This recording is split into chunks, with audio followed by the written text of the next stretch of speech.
O assunto é de interesse de toda a sociedade e a Casa Legislativa ficou com um plenário cheio. No mural, mensagens que lembram um cenário triste e desafiador, com dados de crimes de violência contra a mulher e nomes das vítimas que perderam suas vidas para homens que achavam que elas eram posse deles. A audiência pública, solicitada pelo vereador Jean Volpato, reuniu pessoas das mais variadas esferas para trazer luz a um assunto que já se tornou problema de saúde pública no Brasil e no mundo.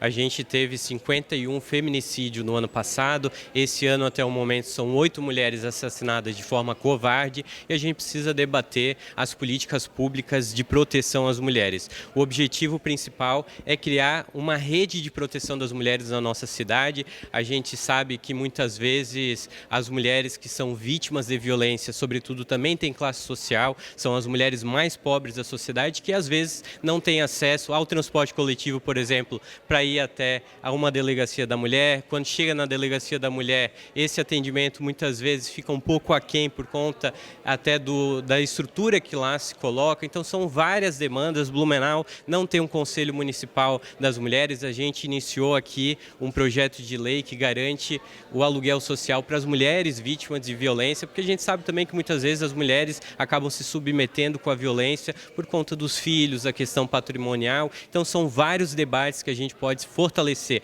aqui na cidade de Blumenau, para que se não zerar, que seria o nosso objetivo, né, que a gente não tenha mais o feminicídio, mas que mitigar, conter essa violência, porque é uma violência que ela não é só física, ela é patrimonial, ela é psicológica, são várias nuances, inclusive da desigualdade salarial entre homens e mulheres. Entidades e forças policiais que também atuam no fronte desse combate estiveram presentes, como a comissão da OAB por Elas, que faz um trabalho de assistência jurídica para as vítimas. Realmente discutir sobre tudo que a gente precisa melhorar, todos os apontamentos e também destacar tudo que já está sendo feito, né? E também aprimorar esse sistema, onde a gente visa realmente a proteção da mulher. A presidente da comissão da OAB por Elas ainda trouxe uma novidade que pretende ajudar vítimas que têm vulnerabilidade financeira. Muitas mulheres não têm sequer o dinheiro para o ônibus para dar continuidade ao acompanhamento. Por intermédio da vereadora Cristiane, uma solicitação ao executivo que verificasse a possibilidade de viabilizar vale transporte às vítimas de violência doméstica que estão hoje com medidas protetivas ativas. Porque muitas delas não têm condições financeiras, por exemplo, de buscar um auxílio junto ao CEMUDES ou até mesmo frequentar grupos de apoio que são fornecidos pelo Tribunal de Justiça, porque não tem condições de pagar uma passagem de ônibus. Nesse espaço criado para o diálogo entre autoridades de segurança pública, poder legislativo e sociedade, o que se percebe é que alguns passos já foram dados, mas ainda há muito que se trabalhar. E o trabalho dessa união é que realmente vai fazer a diferença. Um dos trabalhos hoje da Rede Catarina também é fazer essa divulgação do nosso trabalho e de toda essa rede de amparo para a mulher nessa questão de proteção à violência mesmo. Então a gente percebe a importância realmente da gente fazer essa divulgação para que mais mulheres possam estar cientes de todo o amparo que elas têm se elas procurarem ajuda. O que eu percebo de evolução é que as mulheres hoje em dia elas têm uma melhor consciência do que é violência doméstica e familiar. Não só as mulheres como os homens também. Tanto é que no decorrer dos últimos 10 anos a gente verifica um aumento no requerimento de medidas protetivas. Isso demonstra que a mulher está mais consciente do que é violência doméstica e familiar e do seu direito. A gente vê as instituições trabalhando em rede, todo mundo em prol da mulher. E o que eu acho o que precisa melhorar é a educação. A educação da mulher, a educação do homem, a educação dos adolescentes e das crianças acerca do que é violência doméstica e familiar. A representante da Procuradoria Especial da Mulher, que também faz parte dessa rede de acolhimento às mulheres, participou desse debate. Discutirmos o tema, levando em consideração que tem toda uma rede de proteção, que através do trabalho da Procuradoria da Mulher nós acompanhamos, mas tem demandas que não dependem só, né, dessa rede de proteção, é a nível estadual também, por isso precisa os encaminhamentos necessários.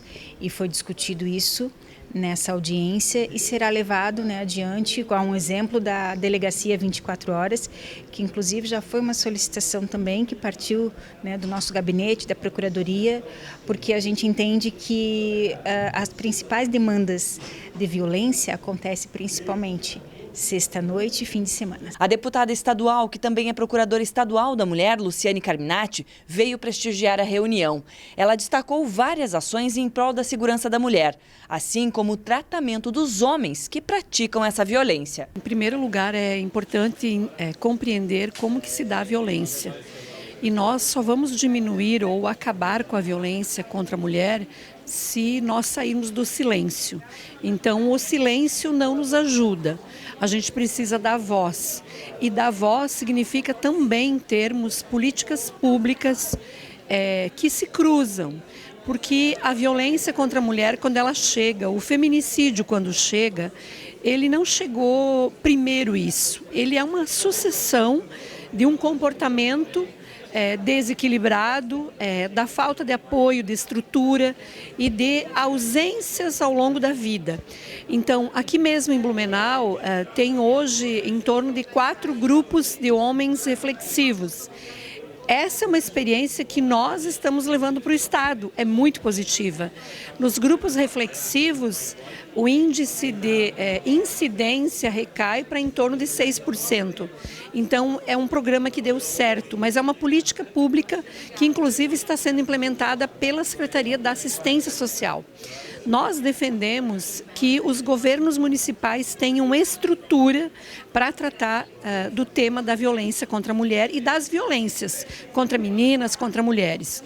E quando eu falo políticas públicas, estrutura, eu estou falando de ter um órgão no governo municipal, nas políticas públicas do local, que possa chamar a saúde, a assistência social, a educação, o desenvolvimento econômico e cruzar todas essas políticas. O que é que nós vamos fazer para evitar as violências e para atuar, acima de tudo, na prevenção, mas também acolher aquela mulher que sofre violência e aquela família, aqueles filhos que ficam órfãos da violência. Então, é possível sim e é necessário e a gente precisa avançar, porque violência significa cultura. A cultura da violência precisa ser combatida por uma outra cultura.